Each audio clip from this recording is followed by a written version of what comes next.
EFDD, David Coburn. Thank you, Mr. Chairman. It's very nice to see you here. Very, very interesting. I read your CVs here, and I notice that none of you have ever actually run a business, either now or in the past. Anyway, I can only say that I've been in business for nearly 40 years, and with all due respect, I've never heard so much fantasy economics in my life. Pure Marxist mathematics, pure guesstimation, pure EU. Your time and expertise, which you undoubtedly have, would be more efficiently and effectively used investigating the waste of money in the EU, where the good, hard-working taxpayers' money is squandered in this place in an appalling way, and more recently, very embarrassing for the European Union method by one of its members, moaning about citizens trying to minimise their tax exposure when EU assistants and APAs pay 15% tax and some MEPs pay no tax at all. The EU's is the best tax racket in the world. So how they can complain about the poor citizens that they rule over, trying to save a few pennies here and there, is outrageous. Ordinary people may want to hide their money abroad as they fear their governments or future governments stealing their money. Perhaps, I'm sure it's all legally done, of course, once they've paid their taxes. They should be able to hide their money where they like. Who knows what the future holds? Socialist, communist, fascist governments.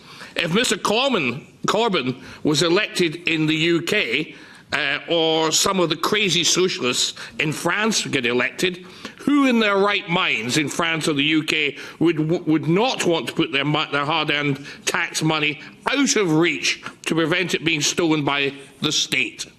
Until recently, most of the EU was run by Soviet communists who quite frankly, is to say that they may not change back to the system they had before. Now, Britain and Holland may be well wedded to asset protection for hundreds of years, but this is a new concept to most of the people of Europe. So it's terrifying for the rest of us. The European Union loves taxation to feed its overpaid bureaucrats and their gold-plated pensions, not to mention the corruption. Now the EU is questioning VAT exemptions for commodity contracts in the UK for UK futures markets, such as London Metals Exchange, which has been going on since the 1970s. Quite legitimately, and was quite allowed at the time and has always been the case. But they've suddenly decided, now that we've got Brexit, that this is not. So what we've got with the EU is tax laws written in pencil.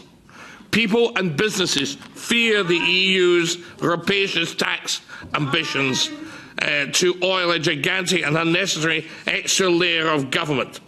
It's better if the public keep their money and circulate it.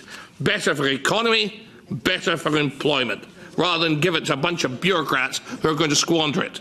The EU will have an even larger tax gap if it does not give Britain a fair Brexit. And we leave with our 35 billion you also desperately need to keep this appalling thing afloat. And it will not do so for very long, in my opinion. And the Italians, I think, are going to show you the way as well. It's not just going to be Britain leaving. You'll probably see Italy, Hungary, the Czechs, and others.